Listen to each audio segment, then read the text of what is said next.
نو سعودي عرب کې یو شیخ دی هغه شیخ جمعات شروع کو او اعلان یې وکړ چې د جمعات کې به د چا نه چنده نه لي ان حال هغه سیټ هغه شیخ هغه چې کوم جمعات افتتاح کوله هغه افتتاح کې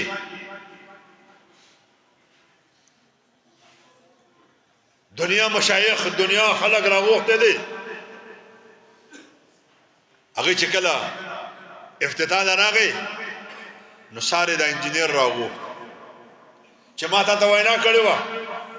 چې دا جمعات زه جوړوم شخصي تور په دې جمعات کې به د اچا نه پیسې نه علي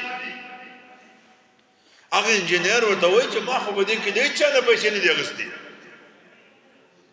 وې څنګه نه دی اغستې ما بیګه خوب ولید یو عالیشان محل دی ما تاسو کو چې دا محل د چا دی وې ما ته یو پرشته و چې دا ستا محل دی وې ما وی چې وجه څه ده وې چې تا پرانه جمعه جوړ کړل زه ډېر خوشاله شوم چې زه د الله په درگاه کې زما د جمعه قبول لې وې دا هغه محل سره خواته مې یو بل محل ولید تپوس مې وکړ چې دا محل چا دی و چې دا د پلانې بوډۍ دی یو بوډۍ را دوخه و دا د پلانې بوډۍ دی وې زه په ډېر کې وامه چې دا بوډۍ خو ډېره غریبه ده ځکه چې زه د هغې کور ته ګورم په دې خوب کې دا خو ډېره غریبه ده چې ما دا دومره غټ جومات جوړ کړی دی لکاو کروڑاو روپۍ مې لګولي دي دې بوډۍ په کوم ځای کې جومات جوړ کړی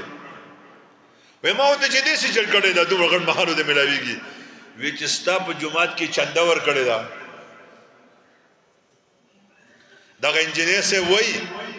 چې مونږ کار کوو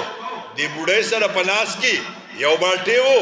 او مونږ تراله وی چې تاسو څه کوئ مونږ چې مونږ جمعات جوړو وی چې زما خو غریبي د سره نشته او دا بالټي پکې والی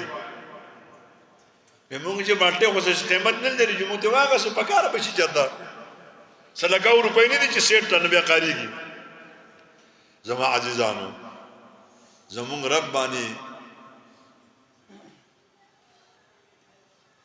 زمون هر عمل قربان چې الله جل جلاله مونږ ته سختۍ نه دي ښودلي د خپل بساط نه هم کمې راته په کومه شي سودا کړې ده